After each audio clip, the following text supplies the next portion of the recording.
Hello and welcome back to another video. Today we're talking about One Piece. I know this is different than my normal content, alright, but I'm passionate about this, alright, and sometimes you just gotta do what you're passionate about, even if it's not gonna get a lot of views. Because I have been on a journey over the past year and a half or so. I watched every episode of One Piece. Every single one. I'm gonna put the exact episode count on the screen right now. As I'm recording this, we're in like the 6-month hiatus. Egghead just went on hiatus like a week or so ago. So, I don't know, now's a good stopping point, I guess, for me to just sit down and kind of talk about this journey I've been on. Yeah, I don't really want to get into spoilers here. If I get into spoilers, I will warn you, so if you haven't seen the show, don't worry. I'm not just gonna hit you with a spoiler jump scare like, hey, this character dies. I'm not gonna do that without warning you.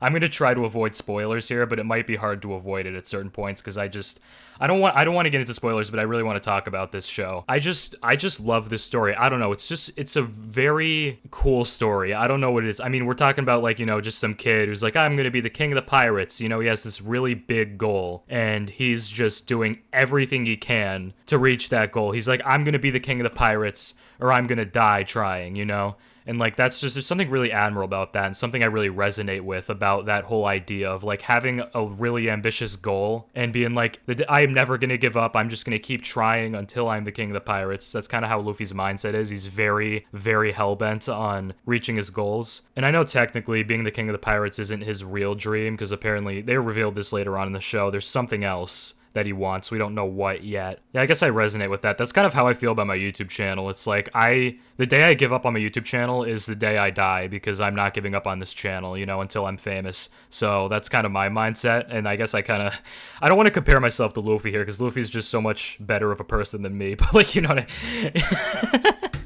You know what I mean, alright? I mean, look, I'm not saying I'm like the next Monkey D. Luffy. I'm so fucking cool, okay? I'm not trying to toot my own horn here, alright? But I don't know, just something about Luffy's mindset, about his goals and stuff I really resonate with. And I think is really admirable, just the fact that he's so dedicated to what he's trying to do. Honestly, I just love all the characters in the show. I think all of the Straw Hats have really good backstories, and even like side characters and stuff, they do a really good job. Like, even the smallest of characters will have really good backstories that are written so well. Like, Oda is really a fucking master at what he does. I mean, he's just so good at just, developing these storylines and these backstories and like, all these different things coming into play. There's so much happening in One Piece all at once. It's not really overwhelming, I wouldn't say, like all the stuff going on. Like, there's a lot going on in One Piece, but the information is presented to you in a way that makes sense and is like, you can actually comprehend. And it's really cool. There's just so many different things at play. It's such a complicated story, but at its core, it's, a kid who wants to become the king of the pirates. And he goes on all these crazy adventures in pursuit of his goal, and it's just really fun. It's a funny show, it's an interesting show, epic, and it's, it can be sad at times, it get you really emotionally invested, it's incredible. The pacing is pretty slow and steady. To some people, that's kind of something that turns them away from One Piece. I would say if you're intimidated by the pacing, or if you're intimidated by the fact that it's like over 1,000 episodes, don't be. It took me about 10 months to binge the show, which is a big time investment. I only took one break to watch Bocchi the Rock right after Thriller Bark. Once I was done with Thriller Bark, I took a quick break for like literally 12 episodes of Bocchi the Rock, went right back into One Piece and watched it all the way through. Took me about 10 months or so. Absolutely worth it. I do not regret it at all. I think it's incredibly worth it. Like, it is a time investment, but I promise you, this is one of the best stories ever. Like, I'm not even just talking anime. I'm not just talking, that genre. I'm talking out of all the stories that have ever been told in human history.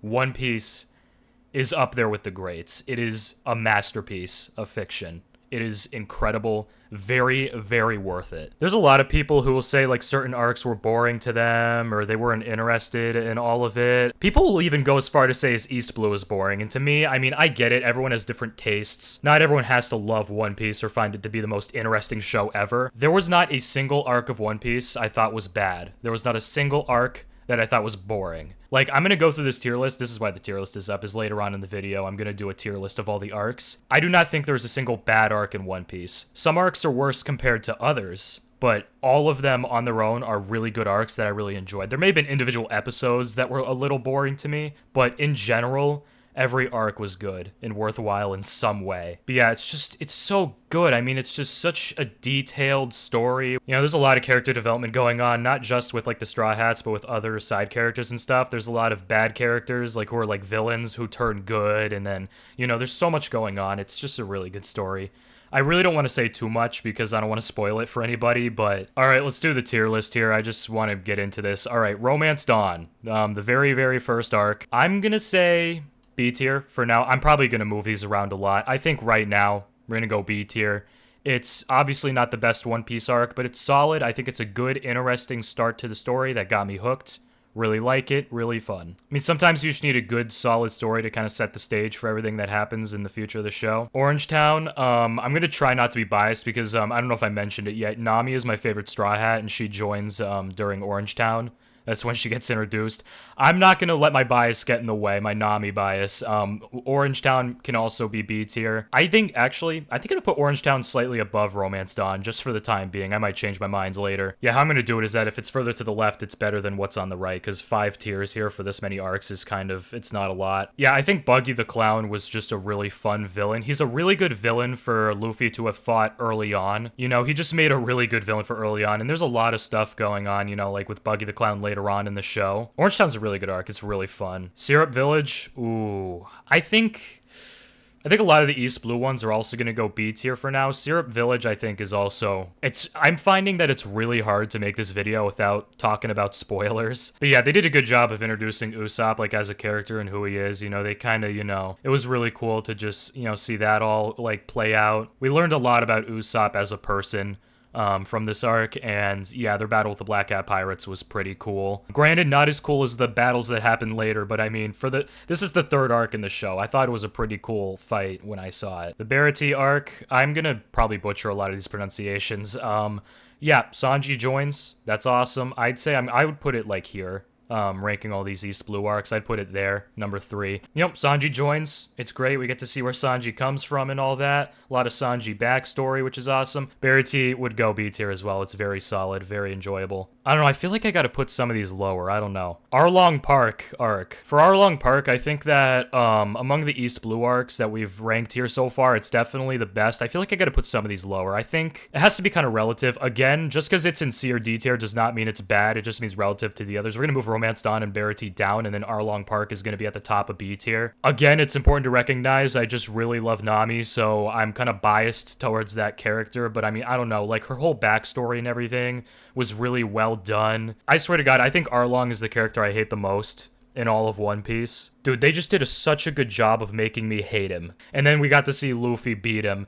That's kind of a spoiler. I feel like that's a given, not to mention this arc is really old, okay? That's not like a big spoiler because it's just obvious. Yeah, I mean, after seeing everything Arlong did, it was so satisfying to see Luffy beat him. I was so happy at the end of that arc, seeing all that play out. This show has me really emotionally invested, you know? So, like, I really care. The end of that arc was incredible. I just felt so good. I was, like, sitting there hooting and hollering, cheering, clapping my hands in my fucking bed, like, yeah, this is awesome. It was a great arc. Logetown. Oh, boy. This one was nuts. This one was just fucking crazy. The way Luffy reacted to being almost executed on the same platform that Roger did, where he was smiling on the execution platform, and then got struck by lightning, and then it saved him. That was insane. That was, like, actually bone-chilling. I'm gonna put it... I'd say it's about even with Orangetown for me. But yeah, that was awesome. That was crazy. And then, of course, we have the scene at the end where they entered the Grand Line together all as a team. That was iconic. Actually iconic. Reverse Mountain, I'm gonna go... Okay, compared to other One Piece arcs, it's gonna have to go D tier. Again, D tier doesn't mean bad. It just means compared to the other ones, it's not as good. I mean, it was fun, but, you know, it was very short. It did have some important details and stuff that were introduced, but compared to the other arcs, I mean, it just can't compete. And that's not, like, Reverse Mountain's fault. It's just, you know, I mean, how are you going to compare that to, like, some of the other arcs that happened, you know? Whiskey Peak, I think, can also go kind of D tier. It was important for setting up the, you know, storyline for Alabasta and all that, but it wasn't super, like, good. It was fine. It was just a fine arc. The way I see it with a lot of these arcs is that, you know, Reverse Mountain, Whiskey Peak, even some of the other ones that follow after, Little Garden, Drum Island, I almost see it as all one big Alabasta arc, you know, because to me, Whiskey Peak is just, you know, setup for Alabasta, so it's almost part of that arc as well. But yeah, on its own, Whiskey Peak, as you know, it's just a small little arc that kind of, you know, is important, but it's not like, you know, I'm not singing the praises about Whiskey Peak. I don't think about it that often. Little Garden, I think, can go C tier at the bottom here. You know, the battle between the two giants, I think that was really cool. It was really fun. It kind of introduces Elbaf with, like, all the, you know, the giants and stuff. That's going to be important later on in, like, the final saga of One Piece. So, you know, kind of introduces something that's going to play into the story a lot, like, further down the line. But yeah, in general, I just thought it was a really cool story with those two giants, you know, fighting each other. Drum Island, I'm going to put at, I'm trying to decide whether it's above or below Arlong Park. I think it's equal for now. Obviously, you know, Chopper being introduced was awesome. He has a great backstory, like all the Straw Hats do. Pretty solid villain with Walpole. This arc in particular was very intense for me because Nami got sick and I was, like, so terrified for her. I knew she had plot armor. I wasn't worried she was gonna die, but I still, like, was really, like, on the edge of my seat. But yeah, this one I really liked. A very good one. Now, finally getting to Alabasta. This one, I'd say, is gonna go top of B tier. I might move it into A tier later. I feel like Alabasta offered the first, like, major fight we had between Luffy and Crocodile. I know, like, in the grand scheme of things, Crocodile isn't, like, even close to being the most intimidating enemy. Like, Luffy goes on to face so many other much more powerful people, but Crocodile seemed so terrifying when I first watched this arc. Like, he was a crazy, terrifying villain. Yeah, Crocodile's just a really good villain. I still vividly remember that scene from, like, kind of early on in the arc where Crocodile put his hook through Luffy's chest. That shit was terrifying. It was crazy. It really kind of established the mood as, like, Crocodile's the real deal. Like, he is not someone you fuck around with. You know, you gotta take him seriously if you're gonna fight him. Alabasta was just really good arc. Also introduced Ace and Nico Robin. I think Nico Robin got mentioned a bit earlier, but, like, you know, Nico Robin had a much bigger role in, like, the actual Alabasta arc. I'm gonna put Jai arc at, like, top of D tier for now. I think that it was pretty solid. It was, again, one of those arcs that kind of set up Skypiea. It's not, like, a super crazy arc on its own, but it was important in its own way. Yeah, there was important shit that happened in that arc, but on its own, it's not, like, the most legendary arc or anything. Skypiea, I'm gonna put it top of C tier. Might be kind of a hot take. It's one of, like, the bigger arcs in the first half, like, before the time skip. For me, I feel like Skypiea wasn't as exciting as the other, like, big arcs, you know? Like, this one was, like, about 43 episodes, I think. It was a pretty sizable one. And I'd say out of all the big boy arcs, like this one, I'd say it was probably, like, one of the worst. The thing is, I never really found the main villain to be that good of a villain. Is Enel how you pronounce it? I think that's how you pronounce it. But basically, Enel's power is electricity. Luffy's power is that he's made of rubber. Oh, that guy doesn't stand a chance against Luffy because lightning wouldn't work on Luffy. You know, Luffy's gonna beat him so fucking easily. All it takes is for Luffy to realize, oh, this is a bad guy. Luffy's gonna want to beat the shit out of him. End of story, you know? It was never that intense because I knew Luffy had, like, no chance of losing against someone whose only power was electricity, which Luffy can handle when he's made of rubber. Like, I never found the villain in this story to be that good of a villain, and for that reason, it kind of made the arc as a whole not as good as the others. But it's not a bad arc. Again, none of the arcs are bad. It just wasn't the most interesting for me. And it did have good stuff going on, stuff I liked. But yeah, it wasn't, like, the greatest arc, to be honest. Long Ring, Long Land. This is the one that I think most One Piece fans would say is the worst. I'm gonna have to concur on that one. I thought it was a fun arc. I really did. I thought it was fun. The only thing is that Long Ring, Long Land didn't really have much important stuff going on. I mean, there was almost nothing in this arc that really mattered. I feel like you could skip the entire arc, like, just don't watch it, and you probably wouldn't miss out on much. There might be, like, a couple things you miss out on, like a couple details, but overall it wasn't that important of an arc. I'd say it's definitely the least important arc to the story out of all of them. It's something you could honestly skip. I'd say it's probably the worst arc in the entire show, but again, it's not bad. It's just doesn't really matter in the grand scheme of things mostly, but it was fun to watch. It was a fun little thing. It wasn't that long either. It was, like, how many episodes? It was like 15 episodes or something, so it wasn't even that long. You know, it wasn't much of a time investment, so it didn't bother me. You know, it was a fun little watch, you know, a fun little break from all the intense action, but, you know, nothing crazy important. I think sometimes it's refreshing to have, like, a few episodes that don't mean anything. They're just, you know, fun, casual watches. I think that's valuable, and that's kind of what this arc is, but it's not anything too great. Water 7, I think I'm going to put in B tier, just below Alabasta, I think. On its own, it's a really good arc. even though it kind of serves to set up NES Lobby. It still very well does a good job of like being its own arc. That's just a really interesting story on its own. A lot of important stuff happens, introduces CP9, introduces Frankie. NES Lobby, A or S tier? I think I'm gonna put it in A tier for now, but I might change my mind. Actually, I'm gonna put Alabasta like low A tier, and NES Lobby is like high A tier. Yeah, NES Lobby I think is one of the best arcs in the whole show. Kind of did a lot with Robin's backstory and stuff, which is like a very tragic and sad backstory, but a very good one. It was just a really wholesome and awesome arc. You know, Luffy chose Robin and declared war on the world government without hesitation because he cares about Robin, he cares about his crew, you know, and that was just really wholesome. Their fight with CP9 obviously was very awesome. A lot of cool battle scenes happened, and a lot of the characters developed new skills and like new moves and shit. Like Luffy's Gear 2 and Gear 3 were introduced. I think Zoro's 9-sword style debuted in this arc, if I'm not mistaken. You know, there's a lot that went on that was really awesome. Post NES Lobby, I think can go probably just C tier, around there maybe. It was basically tying together all the loose ends from NES Lobby. Frankie officially joins, which is awesome. They get the 1000 Sunny, which is very important. And Ace versus Blackbeard happens that fight, which sets the stage for future events during the Marineford arc. Again, there's a lot of arcs in this tier list here that are kind of like, you know, they serve to set the stage for bigger arcs. Thriller Bark, I think definitely can go B tier. I'd put it here. I'd say is probably fair. It's pretty good, pretty fun, you know, kind of like zombies and stuff. Gecko Moria was a pretty solid villain. He wasn't my favorite, but he was not a bad villain. Obviously, Brook was introduced and he joined the Straw Hats. That was awesome. Nami got the Vivre card for Big Mom, which is very important for later on. And yeah, it was just overall a pretty solid, pretty fun arc. Not much else to say without getting into spoilers. Okay, I always struggle to pronounce this. The Sabaody arc, Saobody. This is again, another one of those arcs that kind of sets the stage for future stuff. I'm gonna put it at the top of C tier for now. It introduces a lot of important plot points like the Worst Generation, the Celestial Dragons, Dark King Rayleigh, and then of course the Straw Hats get separated, which was, oh my god, so sad. I think I cried when this happened. There were a lot of moments in this show where I cried a little bit. This was one of those moments. But yeah, pretty solid. Amazon Lily, I think I also have to put in C tier. It's a fun arc. I really like it. I really like Boa Hancock's character. She's really funny. But at the end of the day, it's not a huge, like, super crazy arc. It's just kind of one of those arcs that sets the stage for future events. Impel Down. Awesome. I think I'm gonna put it at the top of B tier for now. What was really interesting about Impel Down was like how many characters like reappeared after we hadn't seen them in a while.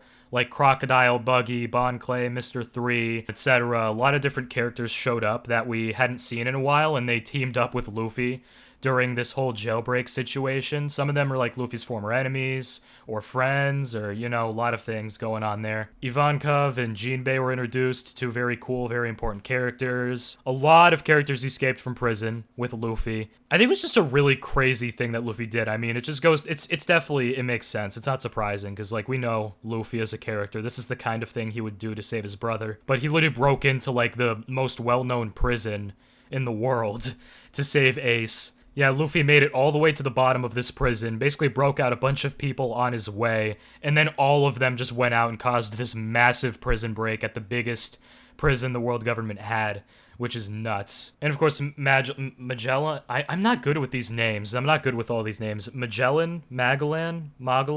You know, the warden with the poison devil fruit power. That was a really, really good villain that Luffy fought. And yeah, it was a pretty good arc. It was very good. Marineford arc, S tier. I don't even have to say much about this. It was very epic, very emotional. Lots and lots of important characters were there. It was just so cool, so badass. It's really hard to talk about this arc without getting into spoilers, so I'm just going to say it's an amazing arc. Very awesome, very incredible. Loved it. Post-war, I'm going to put probably in C tier as well. It's another one of those arcs that just kind of sets the stage before the time skip, you know. All the Straw Hats who are separated are like, about to start their training for the next 2 years, and, big emotional scenes and stuff with Luffy. The after effects of Marineford are kind of being felt around the world, and a lot of different things are unfolding because of it, and that's kind of what this arc explores. And yeah, it's pretty good. Return to Saobody, I think I'm gonna put it in like mid to low C tier. It's just, yay, everyone's back. Happy reunion. It was pretty wholesome, pretty fun.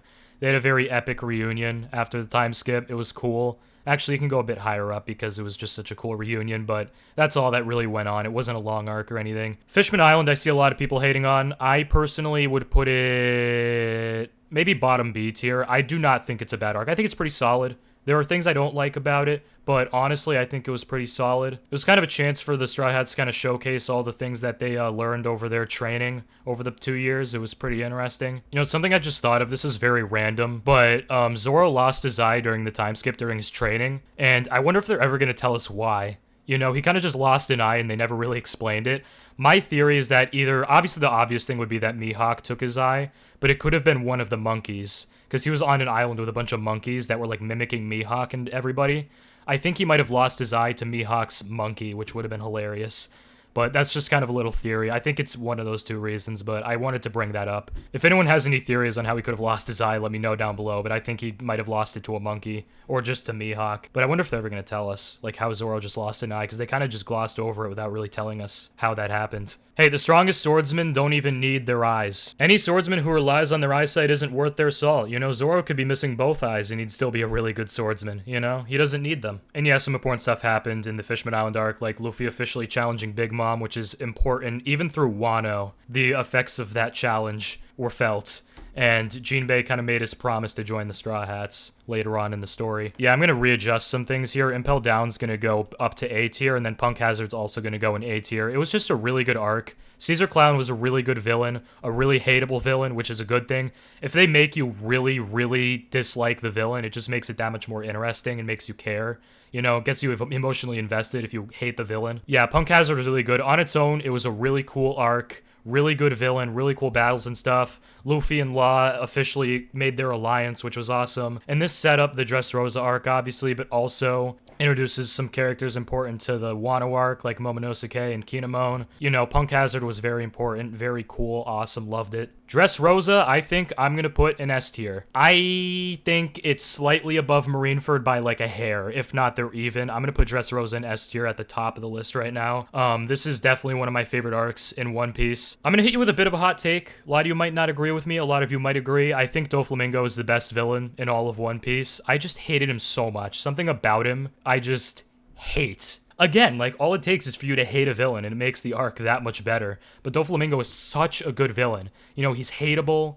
His ideals, he's just rotten to the core. And he's really, really, really strong. He's an incredibly strong villain. It kind of had its tournament arc aspect to it, but the arc was so much more than that, because it was more than just a tournament arc. You know, it would have been one thing if it was a tournament arc to get that devil fruit, but no. The reason they were there, the tournament happened, and it was kind of a thing going on, but the reason they were there was to defeat Doflamingo and kind of free the people of Dressrosa from his reign of terror, like turning people into toys and shit. It was a very, very good arc. So many cool characters with so many cool backstories, and it was just such a well-done arc. It was so incredible. A lot of cool new characters introduced. The Straw Hat Grand Fleet, a lot of allies the Straw Hats got from this arc, and it was just amazing. Luffy versus Doflamingo is one of the best fights in all of the show. It's so cool. But yeah, Dressrosa's amazing. Zell I'm going to put at the bottom of B tier. It was a fun arc. I liked it, but honestly, on its own, it wasn't too crazy. All it really served to do was set up Whole Cake and Wano.